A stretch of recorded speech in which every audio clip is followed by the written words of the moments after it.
everyone. Welcome. My name is Emily. I'm one of the executive directors of the festival. Thank you, guys. Those are my friends. You don't have to worry about that. So when Kate and I started this festival, one of the things we really always wanted to do was reunite a writer's room. We just thought it'd be really cool to see all those people together again for the shows that we grew up on and that were so iconic to us, and then see where everyone went from these shows. And when we were looking at the list of what shows we would really want to start that with, Dawson's Creek was the first on the list. I mean, these showrunners that you're about to hear from, they've all gone on to do such amazing and epic things, and the fact that they all started that they all came together in Cape Side, is pretty amazing. And so I'm going to introduce Julie Plec, who is going to lead the moderation, and she'll introduce the rest. Yay, me. I had to look at everybody's names because I don't know who's sitting where, so bear with me for a second while I go down the row and, of course, begin the introductions with the world famous and friend of mine, Kevin Williamson, who gave us Dawson's Creek.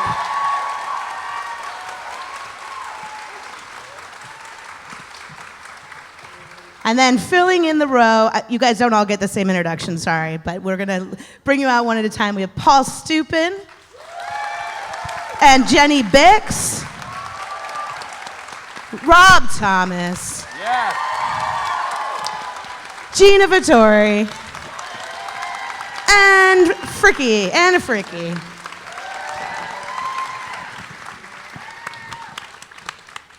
So, welcome, everyone. This is cool. I think that one of the reasons I asked if I could be a participant in this panel and moderate it is because I was both a fan of the show. I worked for Kevin for a brief amount of time while he was working on the show, and Greg Berlanti, who worked on the show, is one of my closest friends, and so I got all his stories when he worked on the show.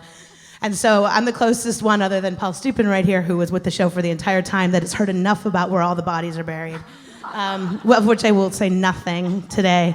But the point of this is to talk about the writer's room and to talk about what an experience is working on a show like Dawson's Creek. And so before we even really get started, I think we should just learn who everybody is. I mean, Kevin, you can say hello.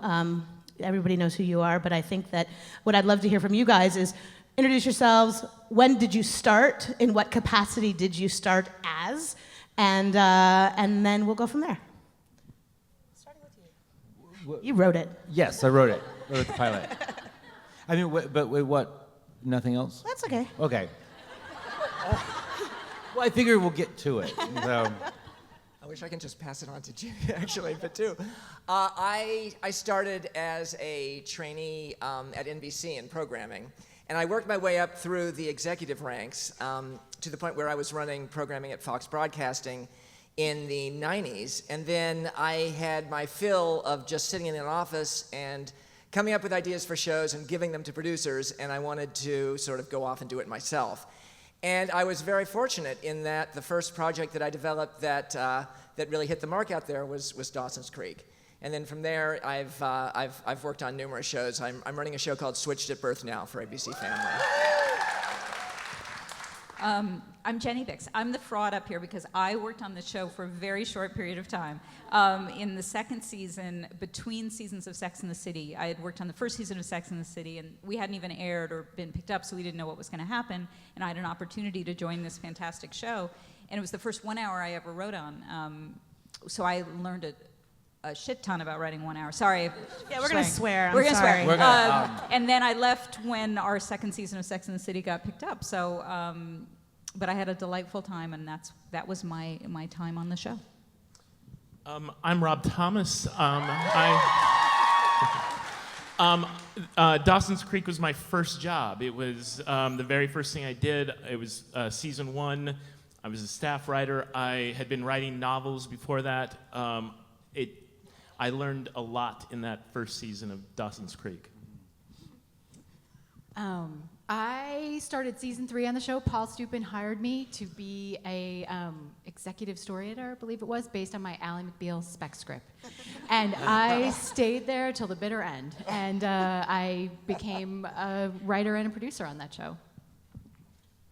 I'm Anna Fricke, and I started on Dawson's as a PA, season 3, and relentlessly worked my way up by stalking the writers continuously, and it was my first writing job, and I was there till the bitter end. That is fantastic. So obviously before there's a writer's room, there's a pilot. And, you know, Kevin and Paul worked on that pilot together. And I think you guys, the biggest question I want to ask about that, to keep us on topic about the room itself, is when you were making the show, like when you were writing the pilot, you don't have a writer's room. You don't have anything. So you have Paul, who's your producer, and you have you, who, as you just said in our other panel, sort of pitched, like kind of, oh, I have this great idea about my whole life story that I don't really have a pitch for yet, but buy it. And so how did you create the story yourself, and how did you guys work as a team, or how did you just like structure it yourself without really having any support? Oh, well, I'll start. You can. After I wrote Scream, which was a scary movie at the time, I sold it as a scary movie, and it was a spec script that, you know, Dimension bought, but before they bought it, it went around town, everyone read it, and I had a lot of meetings. I got a lot of meet and greets. And I was young, I didn't know what was going on, and I guess Paul had read the script and called my agent, said, I want to meet this guy. And so I went in going, oh, TV, it was my first television meeting with a TV producer. He sat down and said, got any ideas for television? And I said, sure, and I did not, nothing. And I started making it up on the spot about me growing up, on a creek with my little camera, 8mm camera, videotaping with my friends, making horror movies, and I just sort of, I was winging it. And then he kind of said, well, can you come back and tell that to the executives? And I said, sure. So I went home, and then I really started breaking a story. And then I put it all together, and then we sold it. You sold it to Fox. We sold it to Fox. Right? Paul, tell that story. Yeah, we sold it to Fox. Tell what happened, because we sold it to Fox. I thought, I was like, and then they dumped it. I know, it was a weird situation. Well, I remember I was in a development deal at Sony. And so every day I would just go into my office and read the trades, try to find new writers. And there was this little blurb on like page 6 or 7 of Variety, back when it was actually a daily newspaper. And it mentioned this script called Scary Movie that sold. And I don't know, there was something about the description of it or whatever, but I thought to myself, I bet that script's pretty good. And at the time, no one was selling feature writers into television. And that seemed to me like, as not a writer myself, as an interesting way for me to start generating some projects. So the script came in, and it was Kevin's writing. It was so smart and funny and glib and witty, and scary as shit. And so I remember thinking to myself, okay, this is this amazing voice who's perfect to create a television series, and we should try to do something scary or some interesting young ensemble show. So when Kevin came in, we started talking about that, and then Kevin's life came into the process. And I remember Kevin had such a great vision of Dawson and Joey, and that relationship in that world, even when he was winging it, was amazing. And as we sat and talked more, it seemed like Dawson should have another friend. We should have 3 of them. And so out of our conversation, I remember originally we started talking about, and back in the day when this name meant something, sort of like a Jim Belushi character. Let's come up with some interesting guy he can talk to, and out of that came Pacey. So yeah. I had some relationships with Fox because I had run programming there. So I took the script for Scary Movie, and I walked over to their drama development people, and I had a great way of selling it. And I walked into the room, and I said, okay, you've got to read this script. I've got an amazing pitch. Just read the first 10 pages. And if you don't want to make a series with this guy after 10 pages, then, damn it, I don't want to be in business with you. And it was the whole opening scary as hell sequence, and of course everyone who read it was interested. So we ultimately had the pitch, and we went over and we sold it to Fox. And then they shit-canned it? Yes, then this is a story I haven't told. It was a Party of 5 story. It was so freaking annoying because I get this script in, and from the minute that first draft came into my office, I knew it was amazing. And so I'm bouncing off the air. I send it to a younger drama development executive there first, who read it quickly, and Jonathan Littman, who is now at Jerry Bruckheimer, and his name's on a million procedural shows. And Jonathan loved it. And then I'm feeling pretty good about things, and it's around Christmas time. And we keep hearing positive buzz, and I'm literally sitting around waiting for the show to get picked up to pilot. I'm that confident about it. And I remember that I get this call right before everyone braked, and they told me, it was sort of good news and bad news. They picked up this detective show from me that ultimately lasted one night on one Saturday a year later that I don't even want to talk about. And then they said, no, you know what, Dawson's isn't going to go. And I think what he said. I was told because they were struggling with Party of Five. They were struggling with Party of Five, and they didn't need another one. And they said something like, you know, it reads like a period piece. And I didn't even know what that meant. Well, and the feedback I got from my agent is they were like, they just didn't get the voices. They said, no one talks like that. So, you know, and, I know. Thank you very much, Fox. And then it goes into deep freeze for, I want to say, almost 2 or 3 years. And then kind of in Was that. it that long? No. Or maybe 2 years. Not even. No, because he I told think me it about was it. 2. Sorry, you know more. Than No, but I think the WB was forming sooner than that. Yeah. Well, I think I went off and did this unnamed detective show for a year. Right. And then I remember the day after that show had its first airing and was canceled, I got a call from Sony. It couldn't have been because the Scream was 96, Dawson's 98. It was only 2 years. So, ago. okay, 2 years. So it had to be less than 2. Then it. 97 is when you shot the Okay, pilot. 97. Maybe a year or less. Okay, a year last. All right. Jordan's here. He can tell. But we get this call out of the blue, sort of out of the blue, saying, you know, there's this new network coming up, the WB. They read the script. They have some notes, but they love it. And so then they read it. We did some. The original script took place.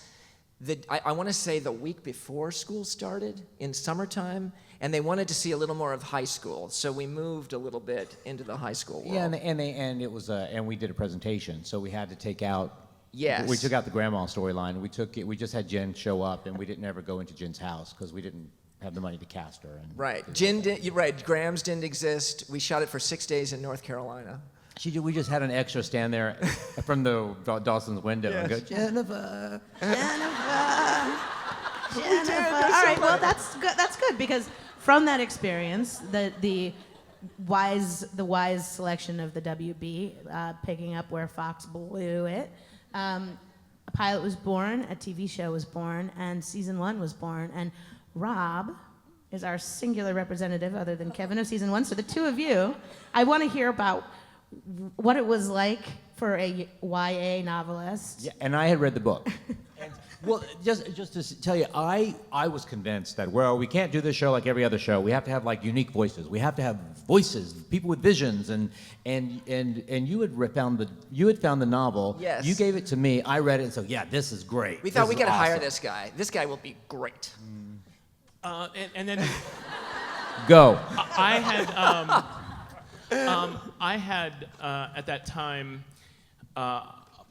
Well, I won't bore you with the long story, but an executive at Sony had read my first novel, and he was pushing me to move into television, and he got me meetings out in LA, or he said that I'm going to give it to a couple producers, Party of Five, which had been on the air and had been like a big show, and then this pilot, Dawson's Creek, and I remember thinking, oh, I hope Party of Five likes me. I hope Party of Five likes me.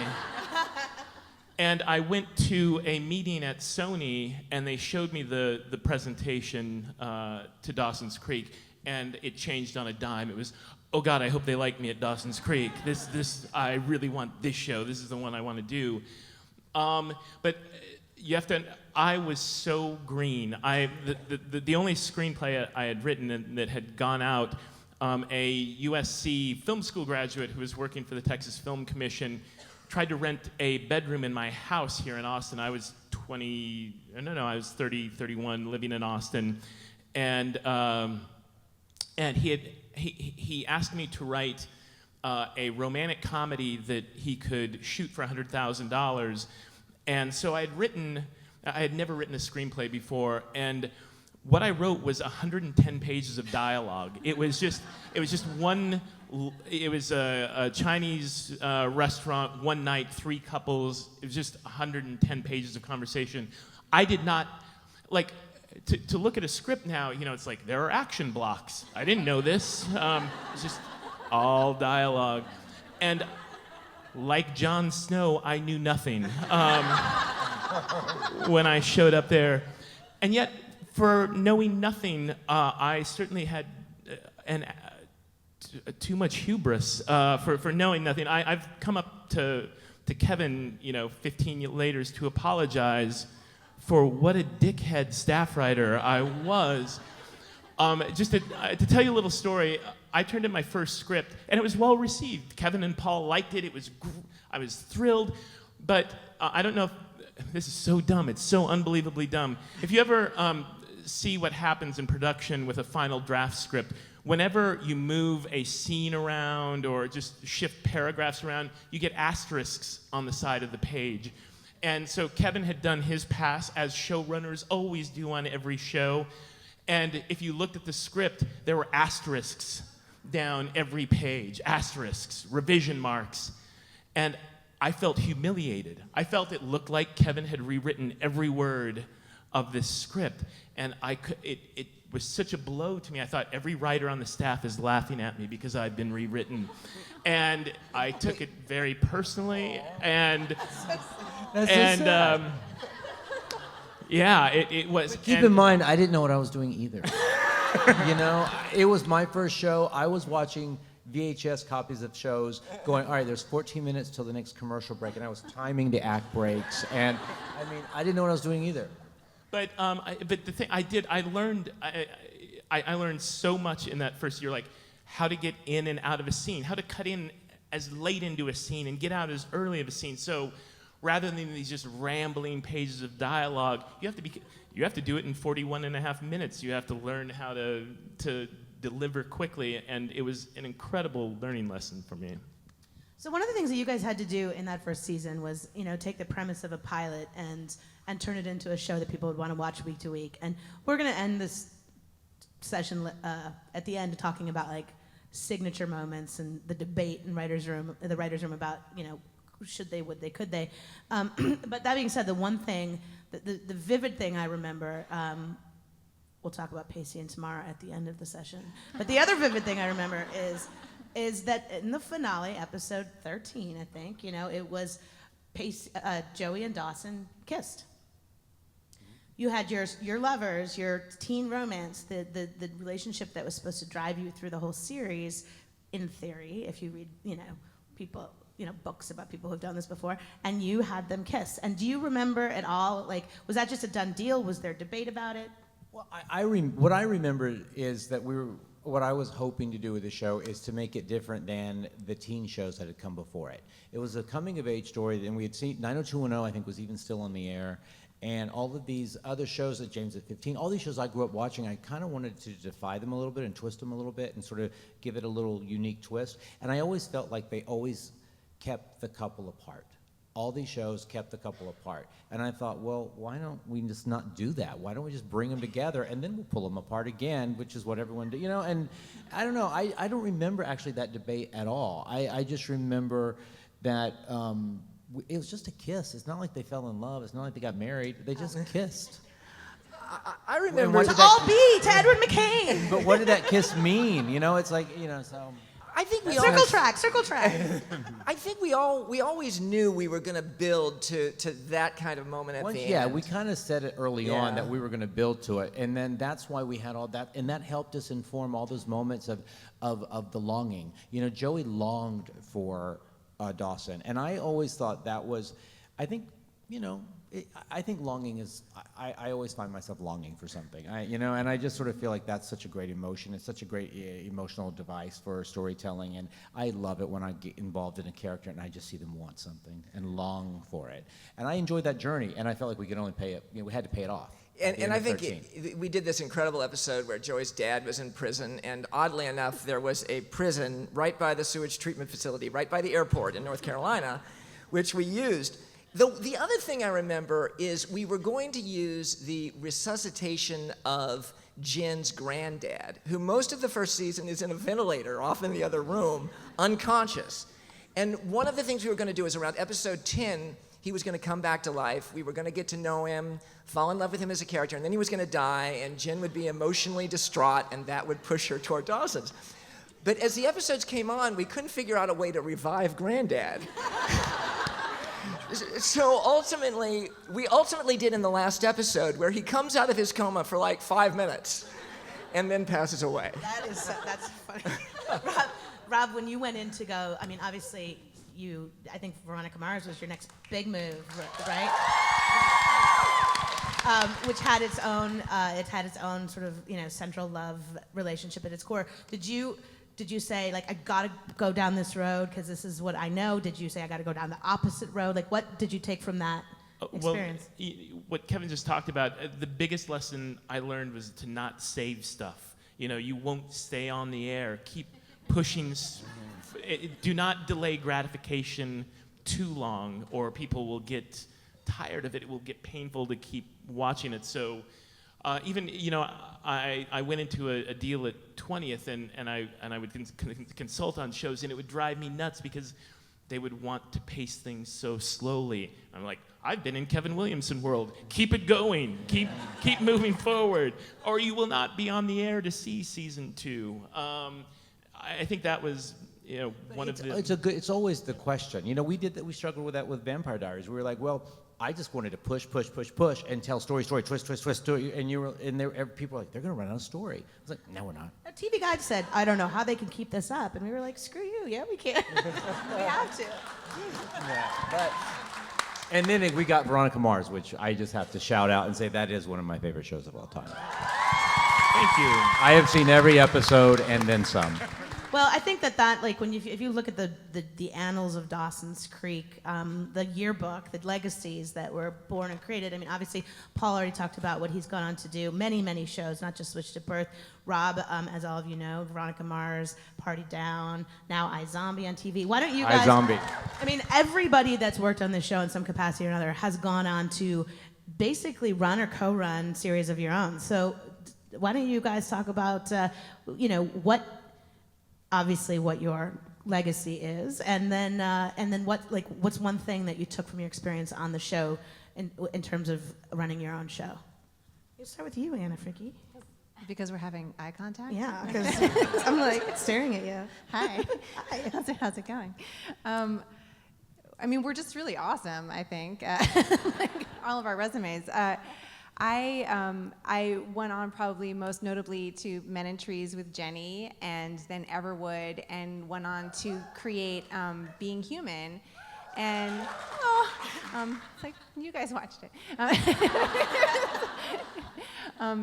But I think Dawson's being my first job was so formative because it was like high school in a way. It really took on the personality of the show, and I was there for 4 years, and I really kind of grew up there and it was like film school for me, and I really learned from everyone who came through there, and obviously amazing writers came through there. So, I'd say one of the most important things I learned from there, appropriately enough, was to love a room. There are some shows who kind of run, sending writers off into separate pods and they don't really communicate. But Dawson's was always really a room-driven show, a group of people who stayed together all day, every day, and really communicated with each other and told stories and shared personal stories. And that was a lot of how we built the show up together. And I think that's one of the biggest things I brought onto every show that I've done is like, let's get it all out there early on. Let's be silly with each other and let's share and be personal, because that's where the good stuff comes in. Let's not be guarded, because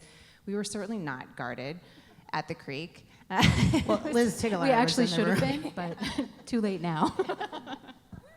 Well, Gina, then, before you say anything, Anna, just give like the 10-second advice. You got in as a PA, and you, as you said, tormented people until they let you write. But a lot of people probably in this audience are looking for that break or wanting that break. Just give them your nugget, your singular nugget of wisdom. I mean, I'll actually quote Liz Tickler, who is here in spirit, and say what I tried to do, which is, if you're trying to break into this business, whatever job you're given, just do that job the best you can, and don't sort of be waiting for the next thing to be handed to you. You know, stay hungry and just do whatever job you're given happily. Like, get the lunch happily, and try to be positive. I mean, I think Paul was a really great boss in that way. Like, he really wanted people to stay positive and have energy, and he appreciated that. And that's sort of the environment that was fostered there. It's like, let's keep trying.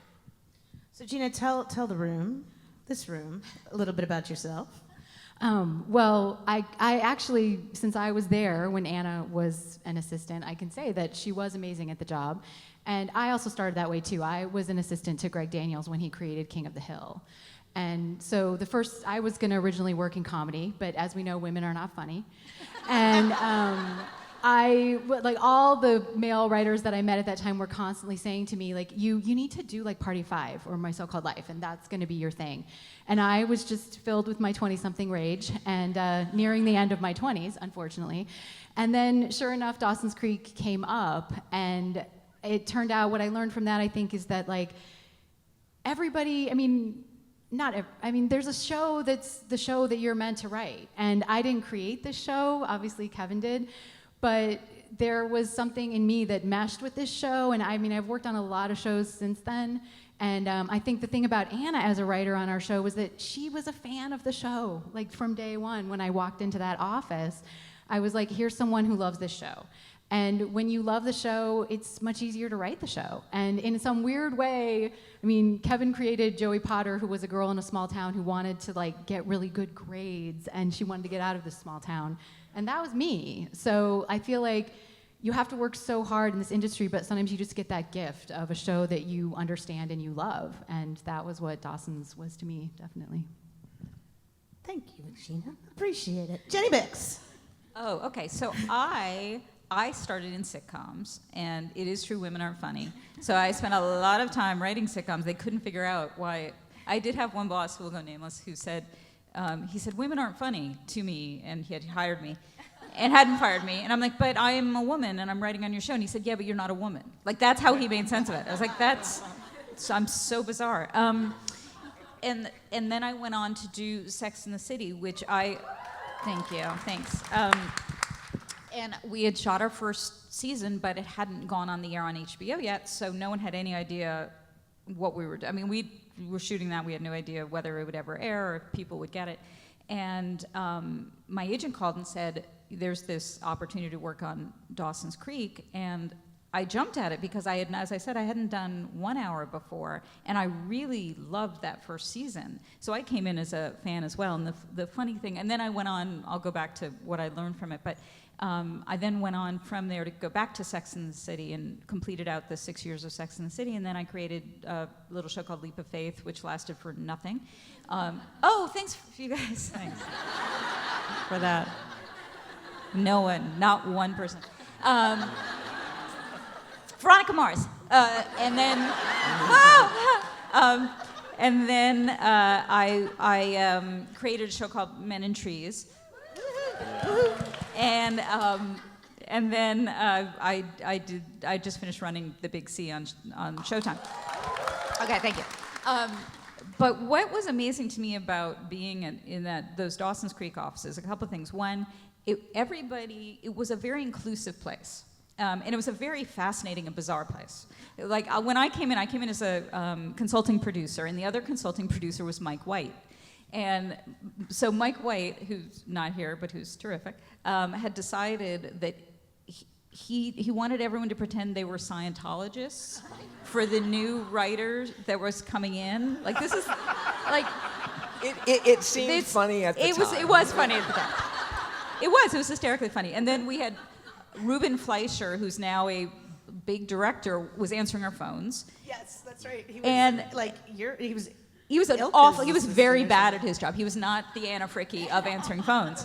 Anna, by the way, was amazing. But what struck me was everybody's voice mattered. So if an idea came from Ruben or an idea came from anybody who was around, that became a great idea to run with. And I also thought the thing that I've taken with me from that is about breaking a genre. That it wasn't a show, when I got a call about it, I didn't think, oh, I don't want to work on a teen show. And I think that's what happens now. They isolate shows by genre. This was a show that was just about people who happened to be in high school. And it also taught me a lot about writing 1 hour. That for me, it was about act breaks and things that I had not understood when I was doing sitcom or even Sex and the City, because we didn't have commercials and didn't have act breaks. To build an act break is a super hard thing to do, especially that many act breaks. And so it really trained me so that by the time I did Men in Trees, I felt comfortable doing 1 hour. And I had a really good time. It was a blast. That was a crazy season. And, Kevin, that was your first season where, season 1 of Dawson's Creek, you were able to throw 1,000% of every minute of your time into that. And at the beginning of season 2, you were actually directing. And so Paul, who is, by the way, one of the great and last of this dying breed and a necessary breed called the non-writing executive producer, the non-writing showrunner. We should give a shout out to that job because they don't pay for it anymore. Yeah. And he also, I always get the credit for having all these amazing writers on my staff, but the truth is, this is the man that kind of found them and put them together. And I'm very fortunate because even look at all this talent. We also have the same number of people who aren't here. Yeah. That's right. Greg Berlanti, it was his first job. When I came on, he was the staff writer at the office next to me. And he was so enthusiastic, so excited, and had never written for TV before. Well, that's why I got in a lot. You talked about everyone had a voice, and I got in a lot of trouble for that. And you actually gave me a schooling on, because there'd be a co-executive producers, executive producers. You got in trouble too. Co-EPs, consulting producers, supervising producers, staff writer. There's a hierarchy from staff writer to story, and I didn't understand it. It was my first show, my second job ever in the business, and I thought I could just talk to a staff writer the same way I could talk to a co-EP.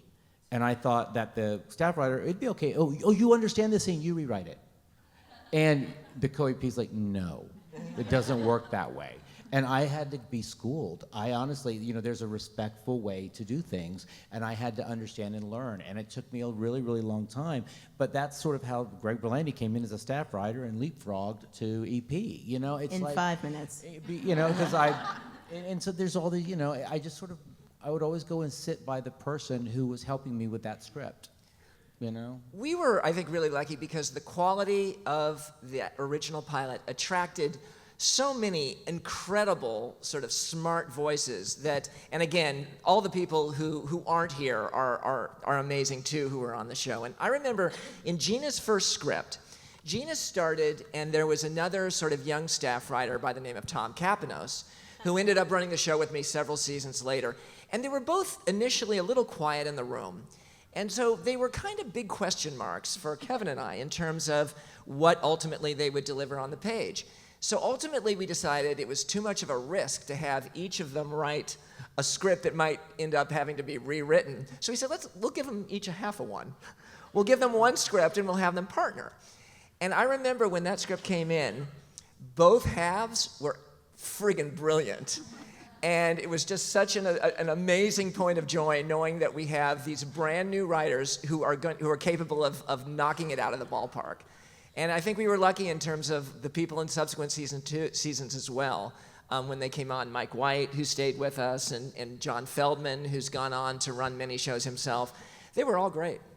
Yeah, Paul did this thing that I remember that I've actually stolen from you, where you had, second season, you had writers write the teaser as like an audition piece. Yeah, that pissed everyone off. I know, too. it made the agents so mad. You and can't everything. do it now because No, you can't do it now. But I'm telling you, it was a way of saying, you read Jenny Bicks' teaser and you're like, oh, she can do it. Right.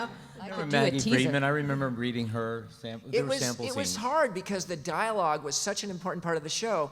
And at the end of the season, when we were looking for new people, we thought, well, let's just have them do a sample scene. And asking a writer to do that who hasn't been in the room, even if they're really good, it's always hard because there's certain rhythms to the dialogue and certain things that people who have been on the show for so long just know intuitively, which sometimes doesn't come through when a new writer tries it for the first time. For just the 30-second, anybody who is hearing things like Writer's Room and Breaking Story and Act Breaks and all that and doesn't, literally, no clue what we're talking about. the writer's room on a drama especially is the collection of the people writing on the show. They all have their various levels. Like Kevin said, you're technically supposed to like talk to the people with the most experience, and then the people with the least are supposed to kind of sit quietly and docilely and absorb and learn. And you work the stories in the room, and then eventually a script gets assigned to a writer who then writes it. Then the showrunner will then give notes and often rewrite it. But ultimately, it's a collaborative experience. It has both good and bad sides to it. The DAWSON'S in its trajectory had a very, very interesting path because it had Kevin as a showrunner, and then it had, after a few false starts, it had Greg as a showrunner. Oh wait, there was a show. They hired a showrunner for me. Oh, that's right. We won't Don't say. forget. I remember that. That's right, because Kevin I was a worked baby. with him. I was a baby, and they hired someone over me to come in to run the show. And I'm being like the child. I'm like, yes, sir, yes, sir, yes, sir. And I just was just yesing. And like, that whatever. lasted about 2.5 weeks. Rob, you were 3 you weeks. was he Yeah, gone yeah, before? You were there. So what was Yeah, that you were like there as a with newbie Chuck. You were trying there. to watch It was that dynamic? strange. Well, I mean, I knew. And I didn't know I had the power to say no. We can't do that. Right. It felt like you had two masters. Because Kevin was the voice of the show, yet the guy you were dealing with day to day was technically the showrunner, and you were trying to figure out, how can I write something to please all parties I here? remember you and John Feldman came to me and said, we came to work on this show because of you. And that actually encouraged me and empowered me to sort of, Yeah, they don't And just it's let just- you be a showrunner if you don't. create the show. They're like, you're nice, you're sweet, thank you for your hard work, and then now we're gonna hire this super experienced person to come in on top of you, and you kind of have to listen to them a little bit, and that's how DAWSON'S kind of started. But I remember, not always a to fit. the WB's credit, that weird marriage wasn't really working altogether too well. And I remember after just a few weeks, it became clear that the dynamic that Kevin and I had was weirdly being affected by the presence of this other person, and it was undermining Kevin's voice. And I remember the studio discussed it with the network, and the network said, you know what, we're putting our faith in Kevin and Paul. And it was my first show. I had never produced anything. It was Kevin's first show as well, but ultimately it turned out. Yeah, no, And it's it was great. the network's faith in us which did it. And I think somewhere in the Yeah. audience is Jordan Levin, who ran the network at the time. Who's there for went every on to minute. run the network, and so. Yeah, and congratulations for having the foresight to take the show, Jordan. So basically what you have is a dynamic where you guys are coming in, say, season 3, Gina and bright-eyed little PA Anna, and we'll talk about creatively season 3 in a minute, because I have questions. But But when Rob did the show, there was only a pilot to look at. When Jenny did the show, there was this delightful little pocket of 13 episodes. When you guys joined the show, it was a phenomenon. And so what did it feel like when you walked in? What did you have something specific that you were like, I really like this piece of the show, and I'm going to make sure that I defend it to the end of time, or they're going in a bad direction, I'm going to make sure that I get my ideas in here? Like, what were your key desires entering into that world? Oh my God, I had just been an assistant, and when I left being an assistant, everyone said, your job is to make the showrunner's job easier. And I didn't have any grand plan, I just over-prepared. So at that point, there were 35 episodes of Dawson's Creek in existence. You're right, it was a little bit harder than starting at the beginning. But luckily, I had a friend who taped everything, and he gave me all the tapes. And I still have the terrifying notebook where I basically did a beat sheet for every one of those 35 episodes. And I just started, what Greg Daniels had taught me was like, what is this scene? What is happening? What is the dramatic one-sentence encapsulation of that scene and how it moves the story forward? And I just sat there and I was thrilled to be getting this job, and I watched all 35 episodes and outlined them. And my first day, we were sitting there in the room, and the person who was running the room actually said, okay, we're gonna divide up all 35 episodes, and everyone's gonna watch 6. And I was like, oh shit. Like, I didn't present the notebook of craziness on day one. I didn't want people to know that I had over-prepared so excessively. But I think I probably did show it to Greg Berlanti then, who I was meeting for the first time. And he was the only person at the beginning of season 3 who had been there for season 2. And he had the voice of the show, which is, I think, the expression that just came up a second ago. And that was what you need and what we needed that year. And by episode 12, Greg was in charge and was the showrunner. Yeah, the famous story is Greg is his very first paid TV writing job, season 2. He was the only writer that returned for season 3 with just a nice little bump because they were like, hey, well done, son. They brought in at least 2 people on top of him. And by 3 months into the third season, they were both gone and he was in charge with Paul. And it was just they wouldn't just let him, because once again, I didn't have the experience when I came on. He didn't have the experience, but I remember we were like, the voice of this show. I had to leave the show at the end of season 2. I had other obligations, whatever I was doing at the time, and I was like, the show, Greg's the closest thing we have to me in terms of mimicking the voice of the show, and I just. Greg had the voice, and he had the characters, and he had the perfect sensibility. And it's hard when you're hiring season 3 and you're replenishing the staff. And in this case, we knew Greg was great, and we took a shot on 2 upper level people who didn't have that same sensibility. It hurt the show. You need to kind of like live it and breathe it in your core. Like what Gina, you were saying, you were a fan, and Anna. Well, let's get back to you. Were you a fan?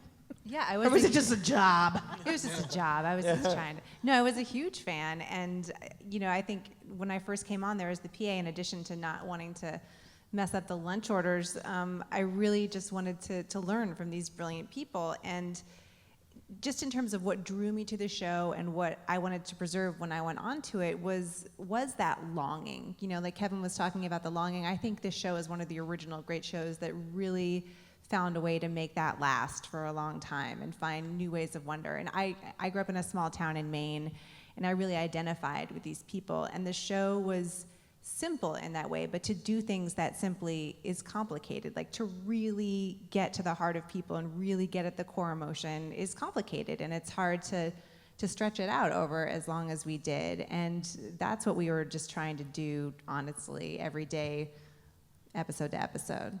And now that enough time has passed and any hurt feelings can probably be very easily smoothed over, what is one thing during your reign there that you feel like, yeah, that I had a part in that? And what is one thing that you were like, I can't believe we did this? And you don't have to answer the second part if you're uncomfortable. But it's a group process. We all do it together. So what's the thing you're like, oops? Oh my God, can I start with this? Because they're both going to be from season 3. Obviously, the oops is 308, which is the Thanksgiving episode. And this was a moment of terror when we wrote that very quickly. And I mean, the good memories when you write something really quickly are just that it was a group effort. But like that was a point of, I just didn't know if we were going to go forward or not. It was a real low point. And then, of course, that same season, possibly still one of the creative highlights of my life was when we got to episode 320, and I wrote this episode that we did that was sort of a Rashomon style episode that we did in the room, and it was the episode. It's the episode where Dawson finds out that Joey and Pacey are together, and we were in the room, and I had dutifully broken the whole thing out. And Berlanti just came in the room and he said, I want the third act break to be the first act break. And then we just started messing around with it and playing around with it. And it was so fun, leading to the ultimate moment. For me, it was a great moment. I was in Wilmington and we had table reads. We were still having table reads. And of course, nobody reads the script before the table read, especially not season 3, episode 20. Like everybody is over it. And so they didn't understand the structure of it. And so the actors and everyone in the room responded in the moment to the story. So when you're in the story room, theoretically, you're making all these decisions based on what you think will work. And they were, perhaps for the only time in my career, like really excited to do the script. And it was an awesome experience. And one of my sisters is a teacher, and I told her about it later, and she said, you had a teaching moment, which is what it feels like when you really get through. And that was my Dawson's Creek high. What about you? Anybody else down there have a special story? Well, I remember being in the room and we were talking about this last night, trying to figure out the timing of it, but we were starting to talk about a gay character. And this was a really big deal. Now it seems so obvious that you can put a gay character on TV, but I walk into this room and they're saying, okay, let's just have a gay teenager. I'm like, wow, I was coming off Sex and the City. I mean, I had seen a lot. And I was like, that's insane and fantastic. And in fact, we're trying to figure out when the kiss actually happened, which I'm sure you guys know. Season 3? Season 3. Yeah, But right. we had started in 2 to build towards that. Right. And it was amazing. And Kev, I remember when you and I were sitting around and just chatting about season 2 and deciding to add a brother-sister character, Yeah, we needed to open up the world Yeah. we knew in season 2 and to go beyond just a 4. A lot of people said the show was too narrow. There's only 4 characters. We needed to expand the universe, and we did. We always planned to bring on more characters. And I look, this show was always autobiographical. Every single character is one side of my personality. I was sort of the poor kid that grew up on the wrong side of the creek. I'm from Goose Creek, North Carolina. I'm from the real Dawson's Creek.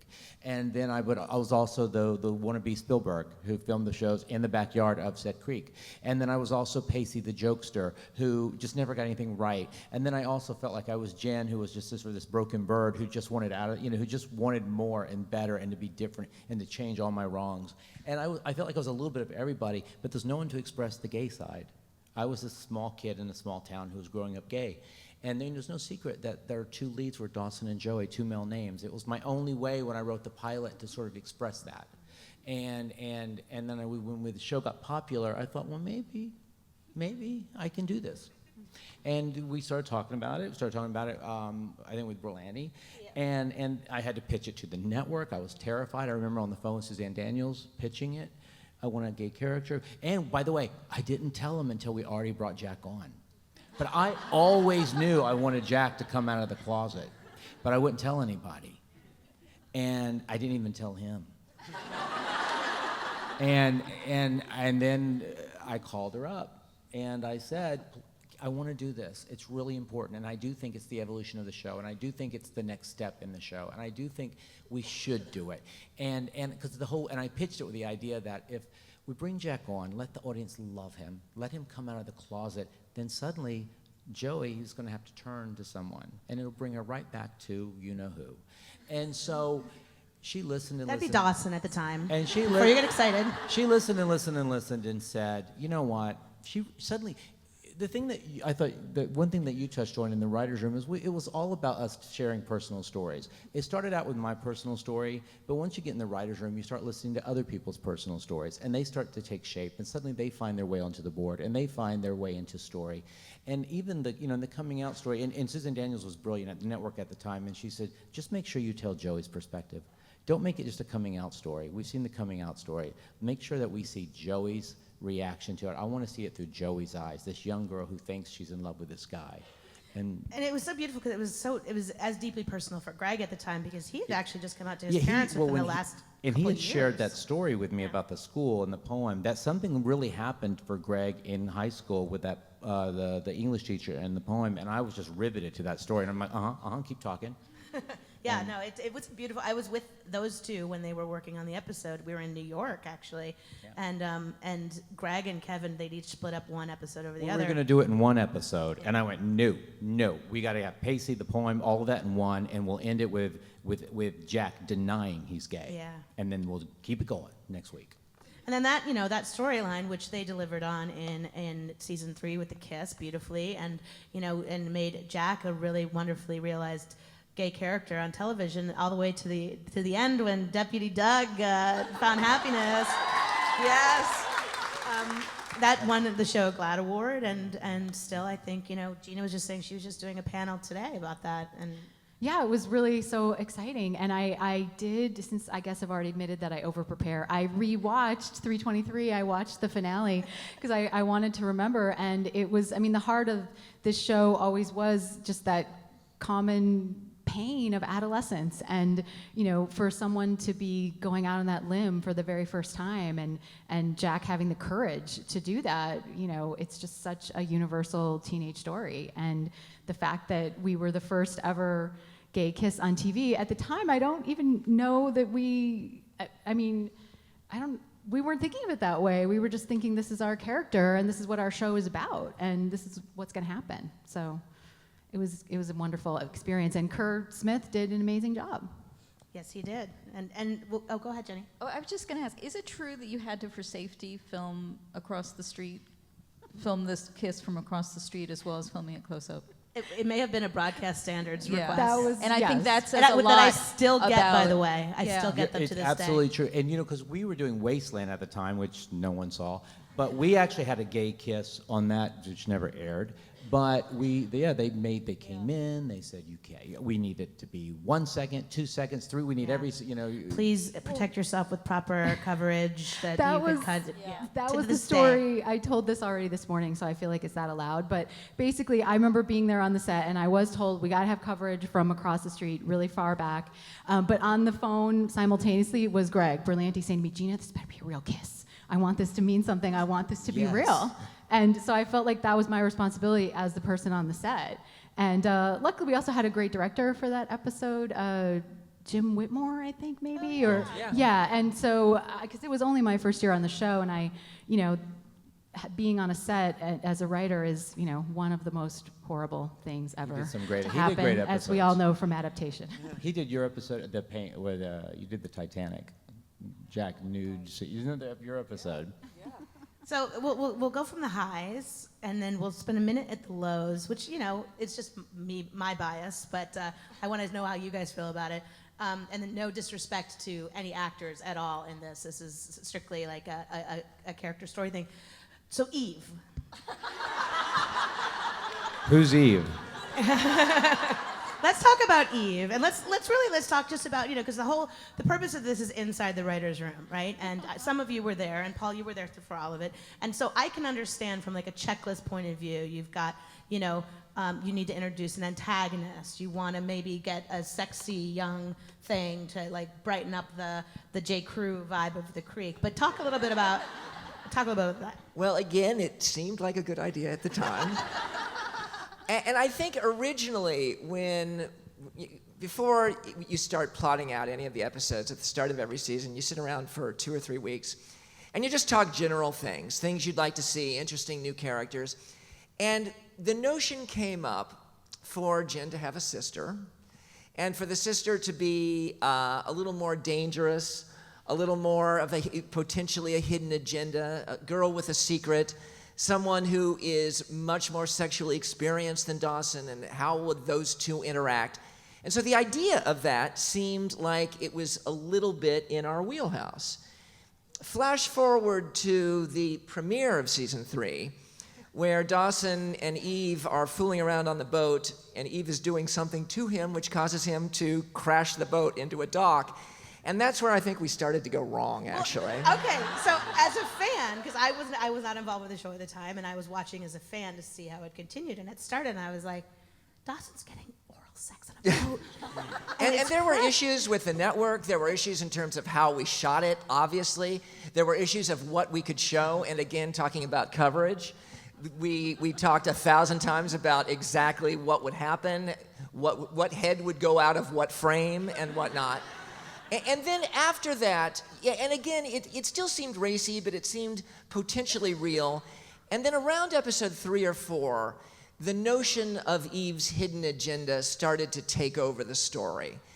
And then it started to, there's questions started to pop up in terms of, is she really Jen's sister? And then the phrase long con came into the writer's room. And that's a phrase I never want to hear in a writer's room again. By the way, that's how you get out of casting mistakes, like more yes, often than and not. that's how everyone involved in the show is potentially asked to leave if it doesn't work. So anyway, I mean, we explored that, and I think it brought in sort of a different element that got us away from the longing and the more universally just the more universal themes and archetypical themes which our show dealt with so well. And you guys on the end, was that something that was contentious in the room, or was it like, because I've been in a room, I've come up with some of the worst stories of my life and been like, this is great, and then and in hindsight been like, I don't know if that was so great. What were you feeling at the time? Oh my God, I am the only person who was in that room season 3. I think it's like when you're new, and I don't know that I wish I could say I was the person who had the courage to say, I absolutely think this is a terrible idea. It's like part of being on staff is whatever is on the table at that moment, you pitch on that and you try to make the best possible version of that. And, certainly at that point, it was my first year on a 1-hour show. And I think I honestly, in some weird way, lucked out because I only wrote half of 305. I never wrote Eve. Like, I never had to write the character. So it worked out fine for me. Somebody asked me on Twitter, I said, like, what questions do you have, or what things do you like, or what sort of still sticks in your craw a little bit, and we'll get to the finale and the choice soon, but it was the sort of the Eve's disappearance as though none of it had really happened. It was, and I, having done that in my own stuff, like there's that character that you really wanted to make work, it didn't work, and then suddenly that character's just not there anymore. But was there talk about like how to pay that off, or? I think we just moved on. Honestly, the truth about season 3 also is that I know there is all the stuff about the boat and all that, but the end of 301, I believe, is Pacey and Joey on the dock, and Joey is crying and Pacey is comforting her. And in that moment, Greg already knew. We knew that's where we were going. And if you look at it, it's right there, and it's what the season is going to be. And then we knew where we were going for episode 12. So I guess for me, from my perspective, all that other stuff was just the filler that we needed to make our core arc work. Yeah, and that season redeemed itself beautifully with that relationship, which Kev, as you've said, cut to Josh and Katie on the dock with the swamp thing costume. Yeah, we saw that coming in season 1 when they did the biology report. Yeah, it was amazing. amazing. They had to get wet together in the swamp, and we saw watching the dailies of that, we were like, okay, I don't know when this is going to happen, but it's so happening. This is on. That's one of my favorite episodes because it is about an extra credit project. It was. But it was sexy. It was a sexy extra credit project. Exactly, and I thought putting them together, and it was really sexy, and you saw the chemistry, and then it opened up, and then we just put a lid on it. And I thought you guys brilliantly is that kiss happened at the right time. It was so much fun to write all that stuff. Really well, there's also, and again, you guys may not have the specific answer on this, but in writers' rooms, there's lots of debates all the time. Is something appropriate? Is it inappropriate? Does it go too far? Is it what the fans want, therefore don't give it to them? Is it what the fans want, therefore do give it to them? There's all that. And, a big sort of seminal moments on shows like this, of course, is the V card, the losing the virginity. And we ended up, as Dawson lost his virginity to Jen, which, was a big surprise. And then Joey and Pacey finally got it on, but Pacey, of course, we know where he'd been. Was there a debate about that you guys remember? It was always, the Joey Pacey thing was always clear, but I think it doesn't happen till spring break. I want to say it's like in it's 413 or 4, it's like the middle of season 4. I never wrote prom, and I never wrote anyone losing their virginity. So we need Maggie Friedman maybe wrote the prom. Yeah. And well, I think I wrote the episode where Jen and Dawson kiss, and I remember, it's funny thinking now that, because I always remember thinking Jen was kind of, she was a little, I'm just saying, she'd been around. So her sister really had to have gotten around, because Jen was the dark side of it all, which made her really fun to write. Yeah, I think, Anna, you kind of came on board during what we'll call like the college years, basically. Jumping a show from high school into its college existence is big, which leads me to sort of the other. I actually don't have any judgment about Charlie. Was his name, right? Because I'm sorry, Chad Michael Murray was very good looking, very, very, very good looking. So I was blinded by that, and I don't remember how he played into the story, but. It's It's coming back to me. He was in a band. He was the brooding musician. Yes. Okay. And Pacey was a stockbroker. Anna. Yeah, how did that happen? I I was really long gone by then. How did that happen? Kevin, it's not Kevin's fault. When Julie was saying earlier about regrets, I was hoping we would get to the stockbroker part, which I have deep regrets about. I'll tell you what happened, guys. You know, it seemed like a good idea at the time. We were really into that movie, The Boiler Room. And we were thinking, you know, a character like Joey would get into what's a fast, kind of dirty way to make money, and then he got in over his head, and that guy from Twin Peaks was on it. Everybody from Twin Peaks was on the show by the it's time true. it was We had, like, over, the entire actually. Yeah, and I mean, the commitment was that Pacey would not go to college. And so that, you know, we had the restaurant job one season, and then this other job, which, I mean, you know, not everybody gets to go to college. And it felt so right for his character in terms of him being just so incredibly blazingly intelligent, but not a bookish kind of person. So we were always looking for ways that he could be out there in the world and, you know, give us access to different areas. Well, you always wanted Pacey. I always wanted Pacey to have that sort of officer and a gentleman trajectory, which he was sort of about him, you know, just becoming a gentleman. And like the whole second season was, you know, Pacey's Pond, as I always referred to it, because it was really his journey. And it was sort of in him and his relationship with Andy. Yeah, and I'm still pissed about Andy cheating, like, and all that nonsense in season 3. Like, we're gonna skip that. No, but I thought Andy was, you know, brought onto the show with Jack, and Andy was sort of our way to bring Pacey into manhood. It was his journey of how he went from the little, you know. I just remember the episode. I forget who wrote it, where he made a C+ or something, and he was so excited. And Andy was so proud of him or something. I don't know. I just, but I love that whole journey. You know, I love that was really groundbreaking too. Remember that she was. Yeah, she was- Remember? It was your idea, but oh that- no, her depression. Do you remember no. her depression? That was and all in season 3, wasn't it? No, In season 2 was when it started. That We we introduced it. were talking about a kid who was going to start to take medication because she was depressed. It was sort of the climate of the country then. It was sort of out in the press. It was out in the news, and we just started talking about that stuff, which I'm sure how the stockbroker thing happened. That's how it happens. You know, you get in the writers' room. There's this thing called group think. Yes, and you all agree with each other, and It's you like just being are in a jury room. convinced. Yeah. All right, so cutting to the end, because I want you guys to have a chance to have some questions, but like, let's just dip our toes into Paul. You got to the end run of a series, and it was time to wrap it up. So what do you do? Well, it was lurking ahead for us for so long, and I think there were so many issues and so many different ways to go. And so I think as we were progressing toward, there were disagreements between, and there was a big conflict between Dawson and Pacey, and the episode before the final 2-hour was originally intended as the season ender. And then as that was being written and formulated, the thought came up, and I think it was originally generated by the network, but we all got excited about it as well, that it would be fantastic to get Kevin back to do a spectacular 2-hour, which really wrapped things up beyond just the season finale that would ultimately become the series finale. Wait, that's why there were 24 episodes? Yes. So then the issue became, how can we do it in a way that is still true to the season, but that gives enough creative leeway for Kevin that he didn't have to be so tied into all of the story specifics that last season.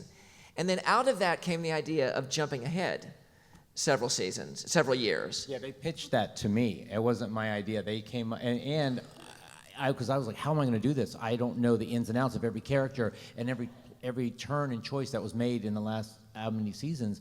And then by jumping ahead 5 years, it suddenly gave me a freedom. And it was to go back to my characters that I could find a way in. It was spectacular to have Kevin back. And then I remember it was going to be a 2-parter. And originally, when Kevin and I started talking, it was pretty clear to both of us that it would probably be she and Dawson that would end up.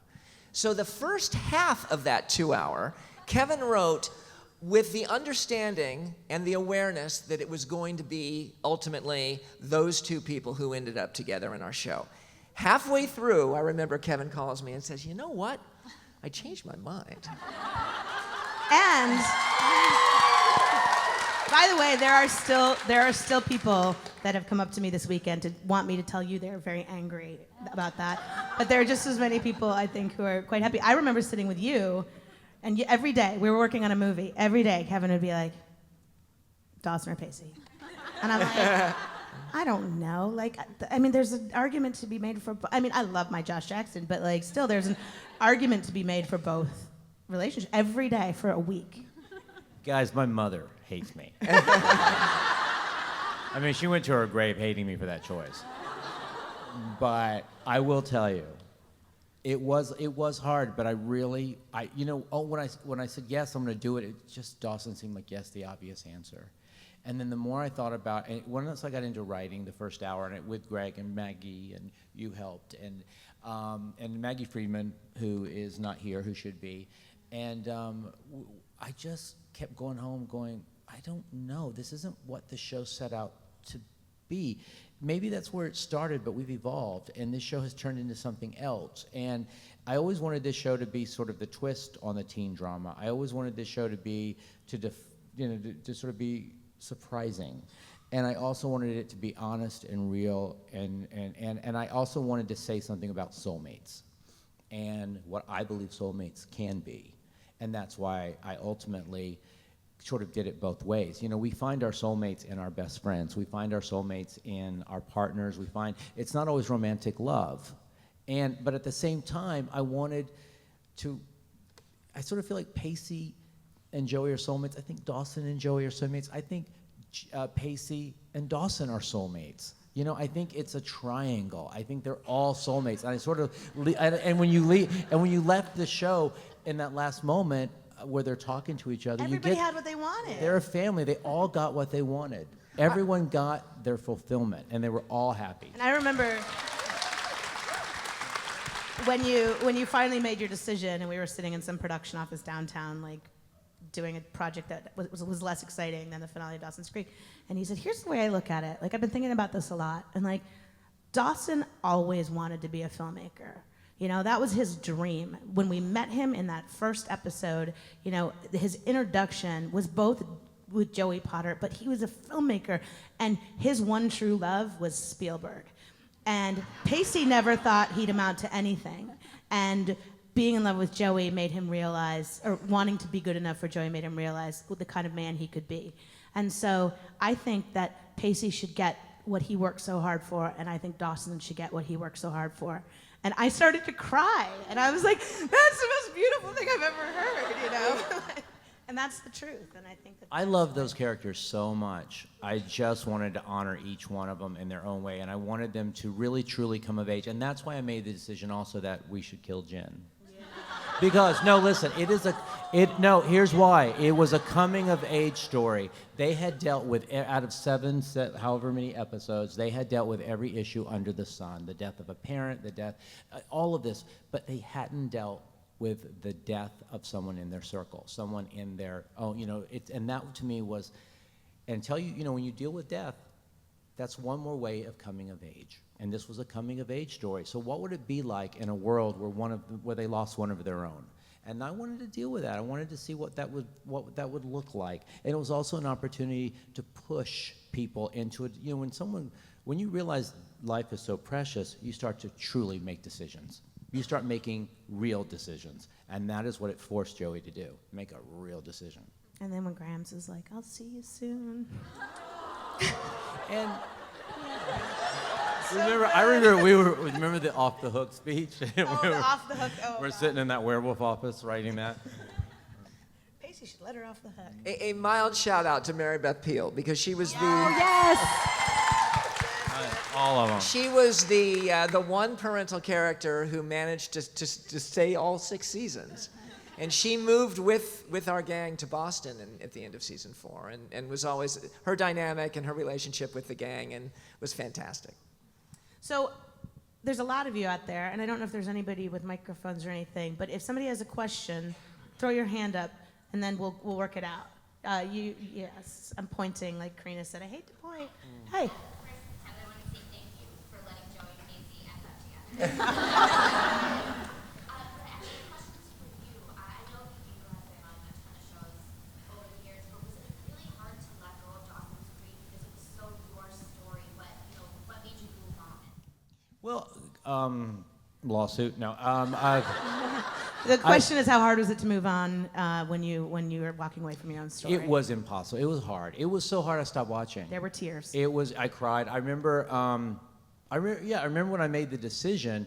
I was with you, and we cried, and then I had to go down and tell the kid. I had to go down and tell the cast, and I cried then, and then I did. I probably did it the wrong way, but I disconnected. And I just let it go. And then I watched it. I do remember, I hate to say this, but I did watch that first episode, season 3, and I sat in my bedroom and I sobbed. And I just said, you know what, this isn't my show anymore. I don't know who this Eve character, I don't know what this is, I don't know. And I let it go. And I didn't return to the show for many, many, many episodes before I went back and watched it again and actually was able to. And I think I came back around later.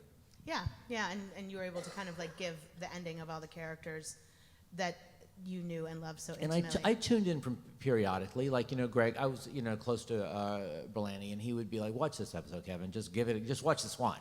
And I'd watch it and go, "Okay, that was really good. All right, that felt good." That was like the episode. I think didn't Tom Cavanaugh write the episode where the dad died, the ice cream cone? Yes. And I just remember tuning in for that one, and just like crying and going, "That was just beautiful." So much. Though I will tell you, somebody for the ice cream cone. Though I will tell you that death is not one of the ones I'm more proud of. The ice cream cone. He's driving, licking the ice cream cone, and he licks too hard, and the ice cream falls down beneath the dashboard, and he makes a mistake to reach down and try to get it. But our cast was so good. Yeah, the but it acting was. good. I Today thought it would be all the texting. Yes, right. But in Dawson's Creek, it's ice creaming. But the episode was fantastic, and Tom is an amazing writer. Of course, went on to create and run Californication for Gina did years with Tom and years for and years years. and years and years. Purple, there you go. Eggplant, aubergine. You touched on it briefly before, but can you talk a little bit more about Andy and her mental illness? What made you decide to go in that direction, and did you get any, was it difficult for you? Was there any opposition from networks or anybody about that storyline? The question is, was there any opposition from networks about the Andy mental illness storyline, or what were the struggles and hurdles of trying to actually do that at the time we were doing it? I don't recall any. I mean, you guys can maybe speak better to that. I do know I feel like it ultimately sacrificed her character and we lost her because I felt like there was almost no getting her back after we took her down too far. But I think it's continued into season 3, did it not? It did and that's why I continue can't into recall. Season 3, and I mean, Paul might know more of. I think when we first talked about it, the issue wasn't medicating her as much as it was how far were we going to show behavior that was not the norm. And I think that was always the struggle for the character, to not sell her out and not make it a character that people couldn't identify with. I do remember getting Villainize her. a What's phone that? call from somebody Yeah, who worked don't on the demonize show. her. There was a script that came out, and someone who worked on the show from North Carolina called and said, "I have a real problem with this story beat." And we were like, "What? God, sorry, what did we do?" And he just said, "My mother deals with this, and you're handling the medication part of it wrong." And we were like rightly chastened and kind of course corrected right away. It was always a hard situation when we'd bring in actors originally to provide basically kind of a temporary love interest for one of our key characters. And the character of Andy McPhee originally was going to be a short romance with Pacey. And we so fell in love with the actress that we wanted to try to come up with a different way and a different element to explore with her and another way to keep her on the show. And so after we broke she and Pacey up, the thought came that we would explore this issue, and it would be interesting and compelling, and we loved the actress, and it was a way to continue working with her. And I think after that, we still loved the actress and still wanted to come up with additional ways to keep her on, and that's when the cheating element came. But by that point, I think we had probably done the character a little bit of a disservice, and it was hard to bring her back after that. But she would have probably been gone at the end of season 2 if we hadn't come up with these different methods of exploration with her. But ultimately, I would have loved to see her last longer on the show. I would say I asked for an Andy scene in the finale, and they shot one. I asked Kevin, I was like, you can't have the finale without an Andy scene. Josh and Andy, they need closure. I mean, sorry, Pacey and Andy, they need closure. And they shot one, and it's on the cutting room floor. I think it's on the DVD, maybe? Okay, good. It was for time. I love that character. Black dress, yes. Sort of along with Buffy, you guys helped to define sort of the brand of the WB, especially in that first season. Was there a pressure in that? Was it kind of freeing in that you were sort of starting something from scratch? Or? We didn't know. You know, I mean, they picked up the show. We shot a presentation. We shot a lot of the episodes. It was a mid-season launch, and I had no idea that they were going to sort of use Dawson's Creek to sort of help launch the network. And so it was sort of like, I was sort of surprised at how they embraced it, and I think they did a brilliant job. I mean, because it was sort of Buffy and Dawson's Creek was that one night, and they really sort of supported both shows, and I don't know, it was a blessed experience, quite frankly. Rob, when you went on to do Veronica Mars, did you get any of the, well, Dawson's did this kind of stuff, or were you able to kind of do your own thing? No. A show starring Taye Diggs called Kevin something. Kevin Hart. No, not Kevin Hart. Kevin Hill. Kevin Hill. Yeah. Kevin Hill. Like, that was the show. I mean, it was UPN my first year, and that Taye Diggs show, that got 95% of the promotion, and we were just we were their other drama that kind of got shuttled away. But the Dawson's Creek experience, that first season, it was, I mean, even 16, 17 years later for me, it was the closest thing I've ever been around to a sensation. Like, it hit hard, like in a big way. You knew from the day we launched that we are an important show on this network. I've been searching for that thrill ever since. I would love to have that. I think to this day in my career, I've never seen, at least in shows that I've been involved with, a show launched and promoted as well as the WB did. They plastered the country, and certainly Los Angeles, where we were, with billboards and buses. And the image was so iconic and beautiful. And the song, originally the Paula Cole song was used in the WB promos, and ultimately we decided to use it for our main title. But I feel we couldn't get the original. Yes, Which was? the Alanis Morissette. And that was a heartbreak, but we embraced Paula Cole. And I feel like the WB kind of made it a hit before it was even on the air. And luckily, that campaign created expectations, which I think we managed to fulfill. But that was an amazing promotional I did put that Paula Cole song into Veronica Mars. It was my little shout out back to Dawson's Creek. A scene where she was very angsty, and she sat and played songs to underline her feelings, and she went straight to the Paula Cole. I had her re-record the song about 3 seasons in, just because I thought it would be fun to freshen it up a little bit. But it wasn't, ultimately, what she sent in was a little too angsty and just didn't feel right, so we ended up not using it. But anyway. So as fans, we're often, for a lot of shows, you don't quite know if it's going to get a second season or a third or a fourth or a fifth. What's that like in the writer's room when you're not sure if it's going to be picked up again? It's terrible. Okay, so the question is, in the writer's room, as fans, it's hard enough to not know if your favorite show is coming back when the season ends and you're waiting on the bubble. The question is, as writers trying to end a season not knowing if you're coming back, what's that like, Mike? Every season of my career has been that. I was gonna say. I don't know if you all, did you ever have that struggle on Dawson's Creek? Because I live in that world. Yes and no. I mean, but it's true. It's like what I'm trying to think of. Well, you usually don't, because you know halfway through, don't you? No. Not if you're a bubble show. That's true. It's like, Oh my God. Oh, I know all about bubbles. I think we've all lived there, We've too. all lived there. You just don't know. I worked on something where they said, end with a cliffhanger, and we were like, are you sure? Because we don't know about our ratings. They're like, end with a cliffhanger, and we did, and then they canceled us. and we never got to finish the story. It's a lot of bullshit. I mean, I actually I got the heartbreaking. thrill of working on Parenthood one season, and I don't think I'll be giving anything away to say that like at the end of season 5, it was a full season of 22, and you know there ended up being a season 6, and there were additional episodes, but we had to protect for that in the room because we were sitting there thinking, you know, I know obviously. You know, it was Jason's baby, and he had to protect for that possibility. So every story that we talked about and came up with had to lead to a place where it could be the end. I think that's the word protect. You kind of protect for. You kind of like, even if you do a cliffhanger, you know how you can get out of that cliffhanger, but also if that is the cliffhanger, you kind of hopefully maybe emotionally resolve the show a little bit so that the audience won't feel so unhappy. It's mean. It's mean for the networks to do that, in my opinion. Pink shirt back in the side. I was in high school when it came out, and I remember all the news was like the dialogue was so shocking. What shocked us at school was the Miss Jacobs story. I forgot to go back to Miss Jacobs. She's saying it got lauded for, you know, the dialogue being so adult and so shocking, but what actually shocked teenagers was not the dialogue, but the Pacey tomorrow Miss Jacobs teacher-student thing.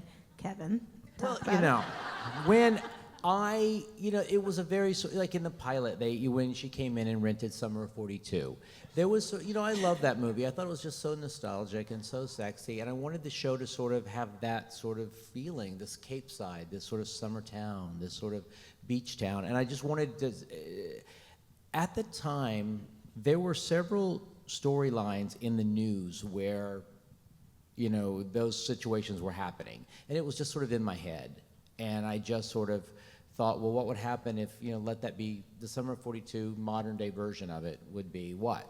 And I thought it would be a nice little place to take Pacey. Lady, I'm the best sex you'll never have. Yeah, and that, I do remember the network was very, very supportive of it, but I think they were happy when it was over. Green jacket. So the last episode, you see Dawson running around, like the network's calling me, they want it into the show, they want this, and they suggest walk the dog. Is that really what was being portrayed at some point in your time while you were writing this? I'm sorry? The network in which episode?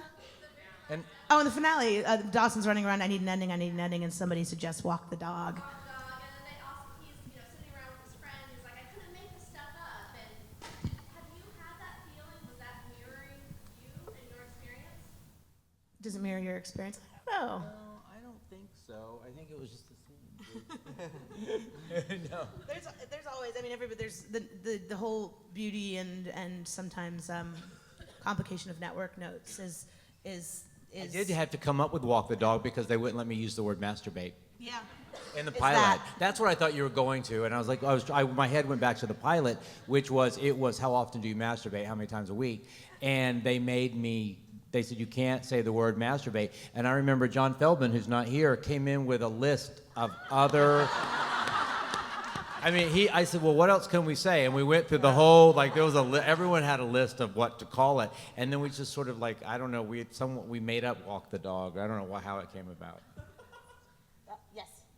Obviously, Dawson's existed before social media, and thank God there was no Twitter back then, I'm sure you would agree. We'd all be dead. I'm just wondering what role, if any, the fan reaction, because it was such a polarizing fandom of Dawson and Joey versus Dawson and Casey. I'm wondering what role, if any, that plays in the writer's room, and also Jason Palmer says hello. Jason Palmer says hello. Oh, Jason of Anna and Jason? Mm-hmm. Oh, Dawson's Desktop.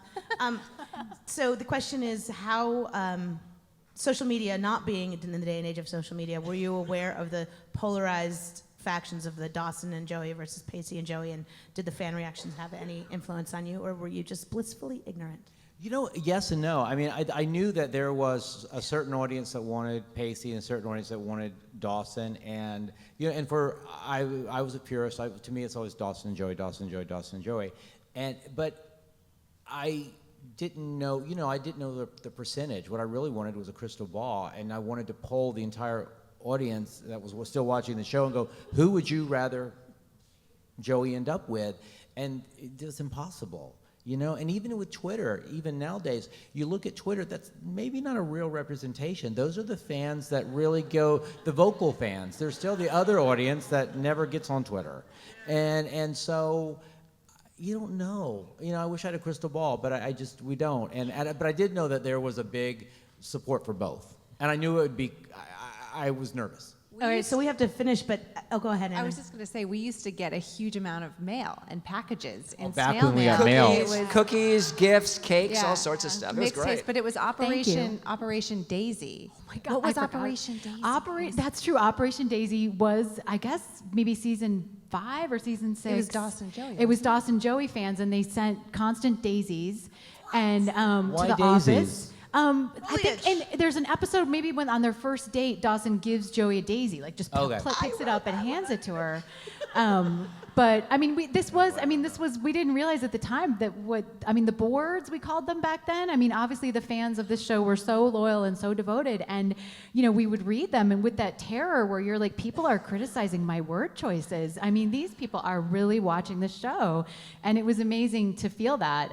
But we certainly, obviously the creators had a vision of how to play out the stories, and that's where we went. So that leads me to my final, quickest answer that you can think of, which is either one, the other, or no comment. When the show came to an end, were you rooting for Dawson or Pacey? Anna? Pacey. Pacey. Pacey. Pacey. Dawson. Thank you guys all so much for coming. It's awesome to see you. Thank you. Thank all you guys.